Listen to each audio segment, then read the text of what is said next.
बिस्मिल्लाहिर्रहमानिर्रहीम। अस्सलाम वालेकुम dear student, welcome to online classes.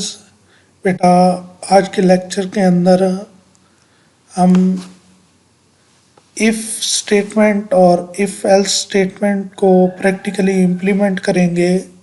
Last lecture के अंदर हमने सिलेक्शन स्ट्रक्चर को डिस्कस किया था, उसमें इफ़ स्टेटमेंट और इफ़ एल्स स्टेटमेंट के बारे में हमने डिस्कशन की थी। तो यहाँ पे मैंने एक क्वेश्चन लिखा है जिसके अंदर है कि write a program to get total bill from user and check bill is about 2000, then add 5% tax into bill.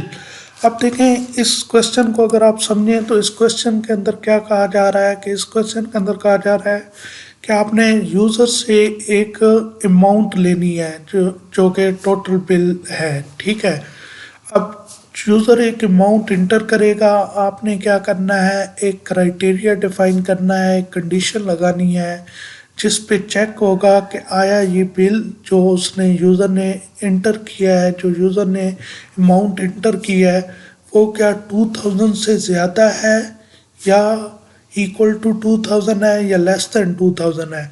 अब देखें, इस चीज़ को हमने अगर मैथमेटिकल रिप्रेजेंट करना हो जो रिलेशनल ऑपरेटर्स हैं उनके साथ, क्या है वो जो अमाउंट है वो 2000 से ग्रेटर देन है, तो वो हम कैसे करेंगे। तो स्टेप बाई स्टेप इसको करते हैं। तो अगर ये 2000 से ज़्यादा होगा तो हमने 5% इसका टैक्स कैलकुलेट करके उस बिल के अंदर ऐड करना है। अगर ये 2000 से ग्रेटर ना हुआ तो इसका मतलब है ये काम हमने नहीं करना। और फिर उसके बाद लाजमी बात है कि टैक्स ऐड करके हमने टैक्स और उस बिल को क्या करना होगा, डिस्प्ले करना होगा। तो अब सबसे पहले हम देखते हैं कि हमें इसके अंदर कितने नंबर ऑफ वेरिएबल चाहिए होंगे। अगर आप देखें कि आप इस प्रोग्राम को दोबारा पढ़ें तो एक अमाउंट है जो कि यूज़र ने एंटर करनी है, तो उसके लिए हमें एक चाहिए। ठीक है, फिर देखें कि वो जो अमाउंट यूज़र एंटर करेगा उसका हमने टैक्स कैलकुलेट करना है, तो टैक्स के लिए हमें एक चाहिए होगा वेरिएबल। और एक देखें, फिर हमने उस टैक्स को कैलकुलेट करके ऐड भी करना है उस बिल के अंदर। तो या तो वो जो वेरिएबल है उसी के अंदर ही हम अपडेट करते हैं या हम एक एक्स्ट्रा वेरिएबल भी ले सकते हैं। यानी मिनिमम हमें 2 वेरिएबल चाहिए। ठीक है, और हम उससे ज़्यादा भी ले सकते हैं। चाहे तो हम एक वेरिएबल से भी काम ले सकते हैं कि टैक्स हम डायरेक्टली कैलकुलेट करके उस बिल के अंदर ऐड कर दें। यानी कुछ ऐसा भी हो सकता है कि मैं एक ही वेरिएबल लूँ, जैसे मैं बिल से के नाम से एक वेरिएबल लेता हूँ और फिर क्या करता हूँ कि उसी बिल के अंदर यूज़र से वैल्यू लेता हूँ। फॉर एग्जांपल यूज़र ने वैल्यू एंटर की 5000। ठीक है, फिर मैं क्या करता हूँ कि इसी बिल वेरिएबल के अंदर ही क्या करता हूँ कि बिल प्लस कैलकुलेट कर लेता हूँ इसका टैक्स। बिल टैक्स कैलकुलेट करना आपको सबको आता है। आप डिवाइडेड बाय 100 करेंगे और सॉरी और मल्टीप्लाई क्या कर देंगे 5। तो ये उसका 5% टैक्स कैलकुलेट हो जाएगा। अब देखें, ये डायरेक्टली टैक्स यहाँ पे कैलकुलेट हुआ और इस बिल की वैल्यू के अंदर क्या हो जाएगा, ऐड। यानी इस बिल की जगह यहाँ पे वैल्यू क्या यूज़ होगी, 5000। यहाँ पे 5000 डिवाइडेड बाय 100 होगा, मल्टीप्लाई बाय 5, उसका क्या हो जाएगा, 5% टैक्स आ जाएगा जो कि ऐड हो जाएगा बिल के अंदर, और यहाँ पे इस बिल की वैल्यू आ जाएगी। अब देखें कि इस तरह हम प्रिंट एफ में भी ये टैक्स स्टेटमेंट लिख के इसको डिस्प्ले करवा सकते हैं टैक्स को। तो हमें ज़्यादा वेरिएबल नहीं लेने पड़ेंगे, हमारा एक वेरिएबल से ही ये काम हो सकता है। यहाँ पे यूज़र वैल्यू जो इंटर करेगा वो बिल में चली जाएगी, फिर हम बिल ही वेरिएबल को अपडेट करेंगे। कैसे कि बिल की वैल्यू ली यहाँ पे 5000, फिर यहाँ पे टैक्स कैलकुलेट किया और 5000 प्लस जो भी टैक्स होगा असाइनमेंट ऑपरेटर लगा के बिल के अंदर ही उसको अपडेट कर दिया। तो ये देखें, एक भी वेरिएबल के साथ हो सकता है, लेकिन हम इसको बेहतर तरीके से करना चाहें तो हम मिनिमम इसके दो वेरिएबल ले लेते हैं कुछ इस तरह। देखें बिल और टैक्स, तो अब देखें बिल के अंदर वैल्यू यूजर ने एंटर की क्या, उसी तरह 5000 या कुछ भी वो वैल्यू एंटर कर सकता है। फिर उसके बाद हम क्या करेंगे, इसका टैक्स कैलकुलेट कर लेंगे। टैक्स बिल्कुल सेम उसी तरह कैलकुलेट होगा। टैक्स कैलकुलेट करने के बाद हम क्या करेंगे कि अब देखें टैक्स हमने अलग वेरिएबल में कैलकुलेट किया, दो वेरिएबल लिए। फिर उसके बाद हम उसी तरह लिख देंगे बिल, बिल प्लस टैक्स। लेकिन हमने अब देखें यहाँ पे भी सेम दो वेरिएबल के साथ भी ये काम हो गया और अच्छी तरीके से परफॉर्म हो गया, यानी बेहतर समझ आएगी सबको। तो इसी तरह हमें जब डिस्प्ले करवाना होगा तो हम बिल को, टैक्स को भी डिस्प्ले करवा सकते हैं और फिर टोटल बिल को भी डिस्प्ले करवा सकते हैं जो आफ्टर टैक्स होगा। अब देखें कि इससे भी बेहतर और हम कर सकते हैं कि हम चाहेंगे हमें आउटपुट कुछ इस तरह दिखानी है, यानी आउटपुट अगर हमें कुछ इस तरह शो करनी है कि हम कहते हैं कि करंट बिल, या हम कुछ इस तरह कर लेते हैं बिल 5000 टैक्स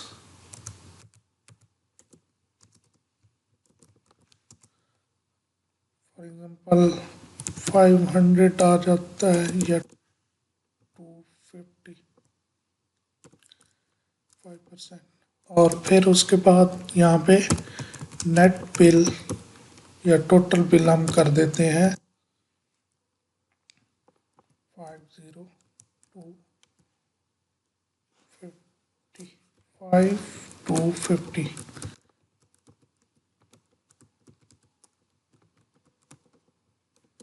इस तरह।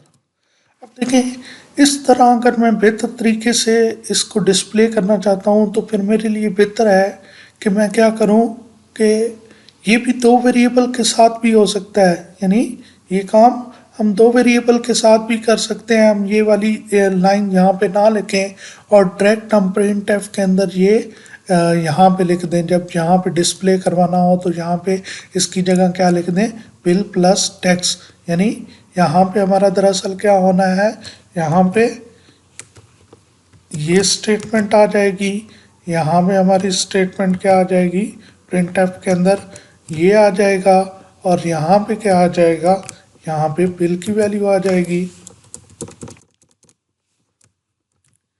देखिए हम इस तरह भी कर सकते हैं, ठीक है। और ये भी दो वेरिएबल के साथ भी हो जाएगा, ये वन वेरिएबल के साथ भी हो सकता है। लेकिन अपने आप को और बेहतर तरीके से इस क्वेश्चंस को सॉल्व करने के लिए हम क्या करते हैं कि हम वेरिएबल बढ़ा देते हैं। वेरिएबल कितने ले लेते हैं, तीन वेरिएबल ले लेते हैं। टोटल के नाम से ले लें या नेट बिल के नाम से ले लें या टोटल बिल के नाम से ले लें। वेरिएबल नेम में स्पेस नहीं होती, ये आप सी के अंदर याद रखेंगे। लेकिन अभी हम बाकायदा लैंग्वेज के अंदर नहीं इसको इम्प्लीमेंट कर रहे हैं, जस्ट हम यहाँ पे उसको कैसे सॉल्व करना है उसको समझने की कोशिश कर रहे हैं। तो अब देखें कि उसी तरह बिल की वैल्यू यूज़र देगा और फिर टैक्स हम कैलकुलेट करेंगे।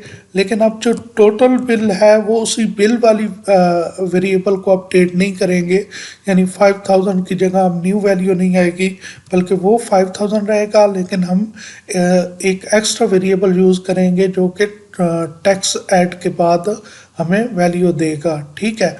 अब देखें यहाँ पे आपने इस जगह क्या पुट कर देना है, नेट बिल, ठीक है। और याद रखिएगा यहाँ पे बाय डिफ़ॉल्ट टैक्स की वैल्यू हम ज़ीरो रखेंगे। अब ये ज़ीरो वैल्यू क्यों रखेंगे, क्योंकि जब हम सी के अंदर वेरिएबल बनाते हैं तो बाय डिफ़ॉल्ट उसके अंदर कुछ गार्बेज वैल्यू पड़ी होती है। गार्बेज वैल्यू का मतलब होता है कि वो वैल्यू उसके अंदर पड़ी होती है जो हमारे लिए नहीं होती, जो हमने यूज़ नहीं करनी होती।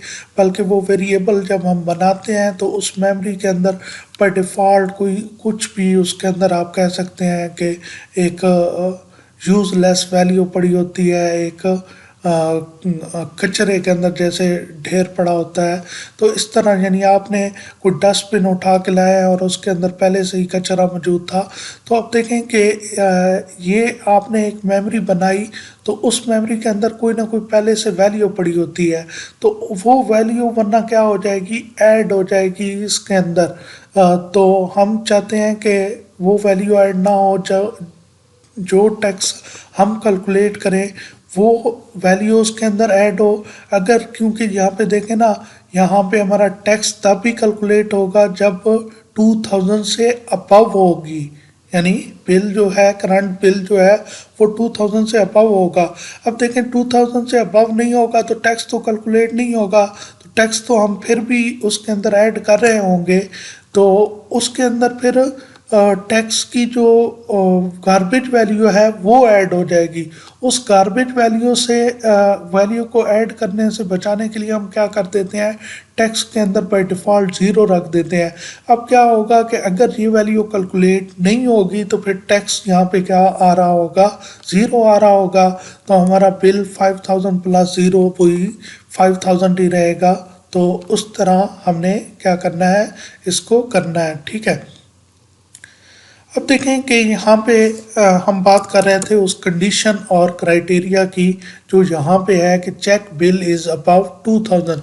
तो जैसे आप लोग मैथ के अंदर पढ़ते रहते हैं कि अगर आपने मैथमेटिकली भी इसको रिप्रेजेंट करना हो तो आप कुछ इस तरह लिखेंगे कि बिल को अगर आप सपोज करते हैं एक्स, जैसे मैथ में अक्सर एक्स वाई जी वेरिएबल यूज़ होते हैं, तो आप कुछ इस तरह लिखेंगे कि एक्स ग्रेटर देन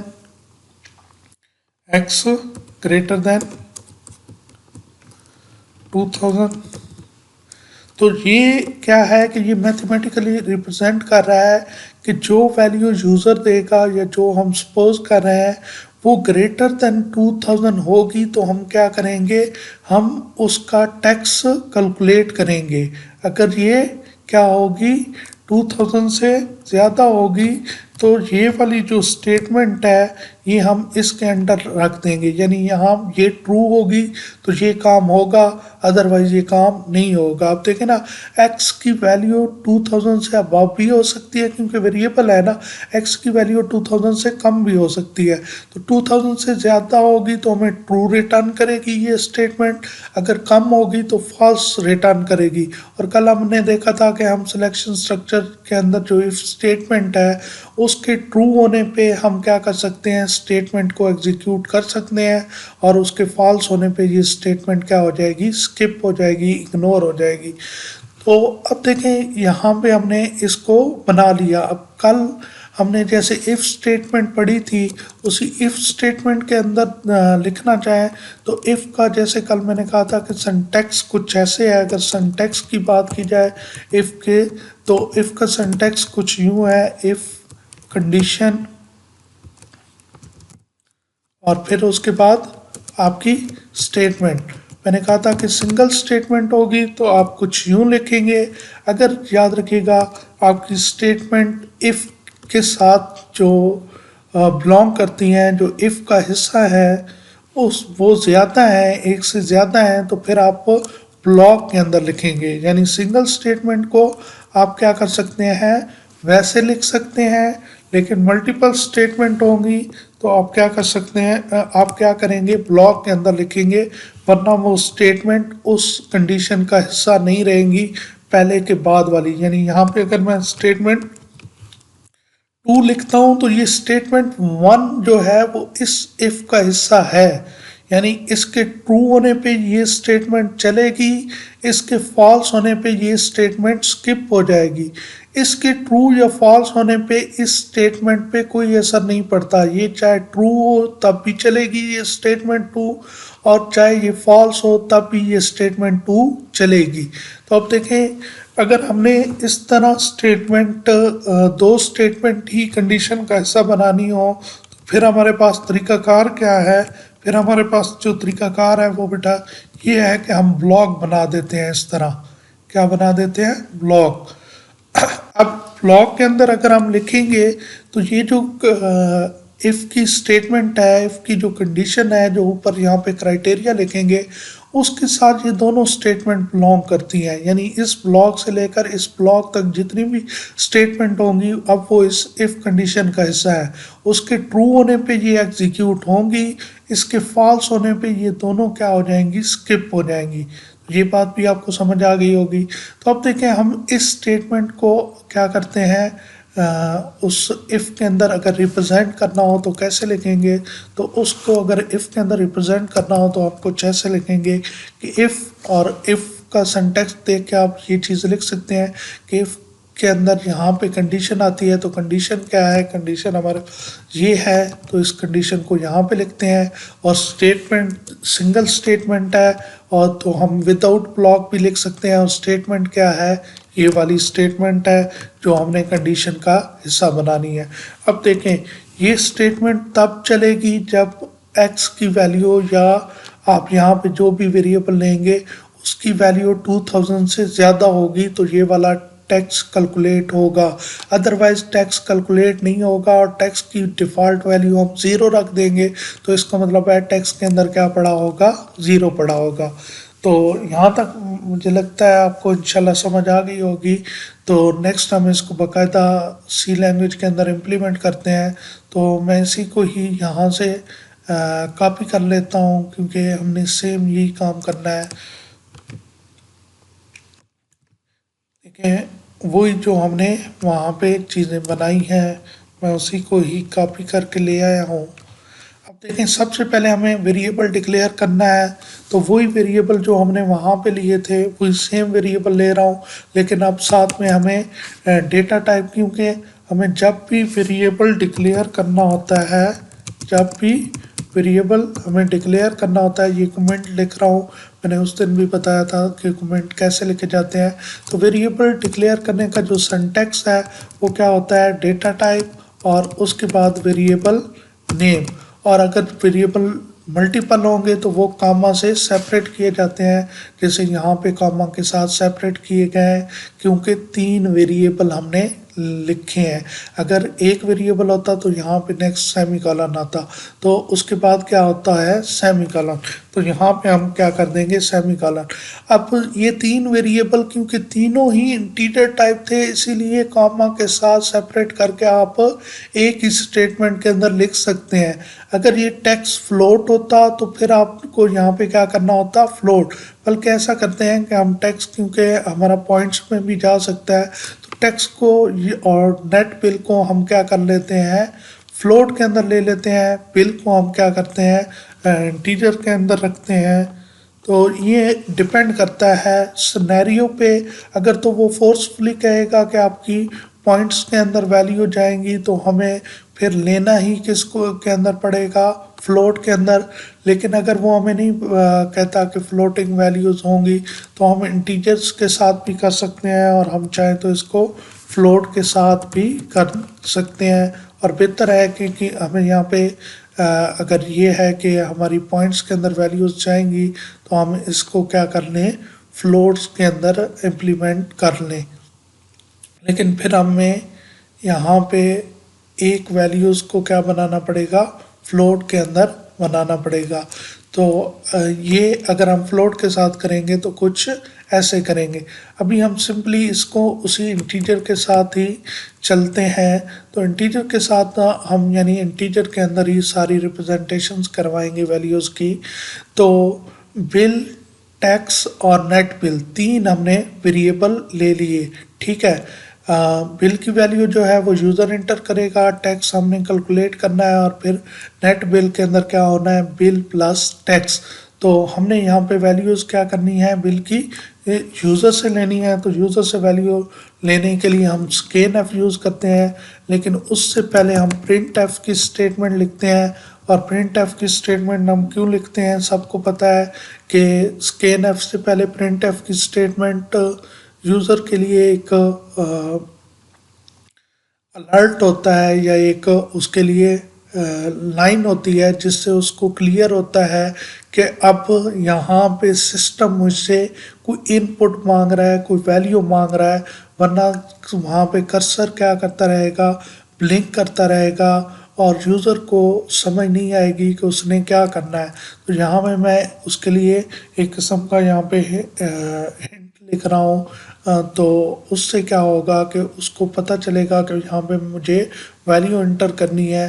तो यहाँ में मैं लिख देता हूँ इंटर बिल अमाउंट। अब क्या होगा कि यूज़र को पता होगा कि अब यहाँ से सिस्टम मुझसे एक वैल्यू मांग रहा है जो कि अमाउंट की सूरत में उसने इंटर करनी है। और फिर हमने यूज़र से वैल्यू लेने के लिए हमें पता है कि हम किसको यूज़ करते हैं, स्कैनएफ को यूज़ करते हैं। और हमने किस टाइप के वेरिएबल की वैल्यू इंटर करवानी है, इंटीजर टाइप। तो इंटीजर टाइप के लिए हम फॉर्मेट स्पेसिफायर यूज़ करते हैं %d। और उसके बाद हमने उस वेरिएबल को लिखना होता है एंड ऑपरेटर के साथ। और एंड ऑपरेटर जो कि एड्रेस ऑपरेटर है या रेफरेंस ऑपरेटर है, उसको साथ में हमने यहाँ पे क्या करना होता है, मेंशन करना होता है। तो बिल यहाँ पे दरअसल हमारा इस बिल वेरिएबल का क्या जाता है, रेफरेंस जाता है। इसलिए साथ में हम रेफरेंस ऑपरेटर या इसको एड्रेस ऑपरेटर भी कहते हैं, ये यूज़ करते हैं। हम सिर्फ बिल वेरिएबल का नाम यूज़ नहीं करते। तो अब ये स्कैनएफ क्या करेगी, यूज़र से हमें इनपुट लेके देगी। अब यूज़र ने इनपुट इंटर कर दी, बिल के अंदर वैल्यू आ गई। तो बिल के अंदर जैसे ही वैल्यू आ जाएगी तो फिर उसके बाद नेक्स्ट स्टेप पे हम क्या करेंगे, अब इस बिल जो भी यूज़र ने इंटर किया होगा, इसको क्राइटेरिया बेस बनाना है कि अगर बिल 2000 से ज़्यादा है तो फिर टैक्स कैलकुलेट करे, अदरवाइज टैक्स को कैलकुलेट ना करे। यानी 5% जो टैक्स है वो तभी कैलकुलेट हो जब क्या हो, हमारा बिल 2000 से ज़्यादा हो। तो अब देखें कि इस क्राइटेरिया के लिए हमने यहाँ पे इफ़ स्टेटमेंट बनाई थी। और इफ़ स्टेटमेंट हमने यूँ बनाई थी कि हम सिंपली ये स्टेटमेंट लिखेंगे, इफ़ स्टेटमेंट कुछ इस तरह, तो ये हमारी कंडीशन बन जाएगी। तो अब देखें हमारा वेरिएबल क्या है, बिल। तो हम एक्स यूज़ नहीं करेंगे, हम किसको यूज़ करेंगे, बिल को। अब यहाँ पे चेक होगा इफ बिल ग्रेटर देन 2000 तो कैलकुलेट होगा टैक्स। ठीक है। अब देखें यहाँ पे यूज़र इंटर करता है बिल 500, तो 500 ग्रेटर देन 2000 नहीं होगा। तो इसका मतलब है ये लाइन स्किप हो जाएगी, ये स्टेटमेंट नहीं चलेगी क्योंकि ये इफ़ कंडीशन का हिस्सा है। तो ये इसके ट्रू होने पे, यानी जब भी इससे यहाँ पे ट्रू रिटर्न होगा तो ये स्टेटमेंट चलेगी, अदरवाइज ये फॉल्स होगी कंडीशन, तो ये स्किप हो जाएगी। अब देखें ये हमने बना लिया। अब उसके बाद हमने लास्ट जो स्टेटमेंट लिखनी है उस टैक्स को ऐड करना है बिल के अंदर। अब देखें कि यहाँ पे आपके माइंड में आ सकता है कि हमने तो टैक्स ऐड ही तब करना है जब 2000 से ज़्यादा हो। तो हम ये वाली स्टेटमेंट तो इस इफ़ कंडीशन का हिस्सा नहीं है, ये तो हर बार चलेगी। तो बिल के अंदर टैक्स तो हर बार ही ऐड होगा। लेकिन देखें कि टैक्स कैलकुलेट कब होगा 5%, जब 2000 से ज़्यादा बिल होगा। अदरवाइज टैक्स की वैल्यू क्या रहेगी, जो डिफ़ॉल्ट हमने यहाँ पे रखी है, यहाँ पे डिफ़ॉल्ट जो वैल्यू रखी है वो क्या रखी है, 0। तो अगर ये वाली लाइन नहीं चलेगी, ये वाली स्टेटमेंट नहीं चलेगी, तो टैक्स की वैल्यू क्या होगी, 0। तो अब 500 अगर उसने इंटर किया है तो 500 प्लस 0 वो क्या रहेगा, वही 500 रहेगा, टैक्स कुछ भी नहीं बनेगा। तो टैक्स की वैल्यू क्या रहेगी, 0 रहेगी। तो हमें फ़र्क नहीं पड़ता। उसके बाद बात आती है कि हमने क्या करना है, आउटपुट डिस्प्ले करनी है। तो हमने कहा था कि आउटपुट कुछ हम इस तरह बेहतर तरीके से इसको डिस्प्ले करेंगे। तो इसी तरह अगर हमने आउटपुट को डिस्प्ले करना है तो हम यहाँ पे लिखते हैं प्रिंटएफ। हमें पता है कि आउटपुट डिस्प्ले करने के लिए हम किसको यूज़ करते हैं, प्रिंटएफ स्टेटमेंट को यूज़ करते हैं। तो अब देखें हमने सबसे पहले क्या करना है, एज इट एज बिल को डिस्प्ले करना है। फिर उसके बाद असाइनमेंट ऑपरेटर था, या जो भी कॉलन है या असाइनमेंट ऑपरेटर। और फिर उसके बाद हमने बिल की वैल्यू को डिस्प्ले करना है। तो बिल की वैल्यू को डिस्प्ले करने के लिए हम क्या करते हैं, यहाँ पे बेहतर है आप इसको यूज़ कर लें, /t को यूज़ करना चाहें कर लें, या कुछ स्पेसेस दे दें, वो आप पे डिपेंड करता है। हम यहाँ पे क्या करेंगे, %d यूज़ करेंगे, फॉर्मेट स्पेसिफायर यहाँ पे आप इस बिल की वैल्यू आएगी। और फॉर्मेट स्पेसिफायर परसेंटेज डी क्यों यूज़ किया, क्योंकि बेटा आप जानते हैं कि इंटीजर टाइप वेरिएबल के लिए परसेंटेज डी को ही यूज़ किया जाता है। और बिल की जो डेटा टाइप है वो क्या है, हमारे पास इंटीजर टाइप है। तो यहाँ पे इसको हमने क्या कर दिया, डिस्प्ले कर दिया। अब देखें यहाँ पे आप स्लैश एन यहाँ पे भी यूज़ कर सकते हैं या नेक्स्ट प्रिंट एफ के अंदर भी यूज़ कर सकते हैं, क्योंकि हमने नेक्स्ट को है न्यू लाइन पे डिस्प्ले करवाना है। तो यहीं में मैं क्या करता हूँ, स्लैश एन लिख देता हूँ। इसी लाइन को मैं इसी स्टेटमेंट को कॉपी पेस्ट कर देता हूँ, इसलिए क्योंकि हमने क्या करना है, दो और वैल्यूज़ को इसी तरह डिस्प्ले करवाना है। नेक्स्ट हमने जो वैल्यू डिस्प्ले करवानी है वो कौन सी है, टैक्स। और टैक्स के बाद हमने करना है नेट बिल को, तो यहाँ पे टैक्स डिस्प्ले हो जाएगा। फिर नेक्स्ट हमने नेट बिल को क्या करना है, डिस्प्ले करना है। तो यहाँ पे वेरिएबल का नेम और यहाँ पे जो हमने डिस्प्ले करवाना है, ठीक है। ये एज इट एज हमारा डिस्प्ले होंगे और ये वेरिएबल्स हैं, इनकी वैल्यूज़ डिस्प्ले होंगी। यहाँ पे बेशक लास्ट के साथ आप स्लैश एन ना भी लगाएं तो खैर है। अब देखें कि बाकी हमारा स्ट्रक्चर ऑलरेडी लिखा हुआ था, अब हमने अपना प्रोग्राम भी बना के इसके अंदर ऐड कर दिया है। तो इसको रन करके देखते हैं, कंपाइल करते हैं और रन करते हैं कि आया इसके अंदर कोई एरर तो नहीं है। एरर है तो उसको रिमूव करते हैं, अदरवाइज इसकी आउटपुट देखते हैं। तो इसको मैं कंपाइल और रन कर रहा हूँ। सबसे पहले इसको सेव कर लेते हैं।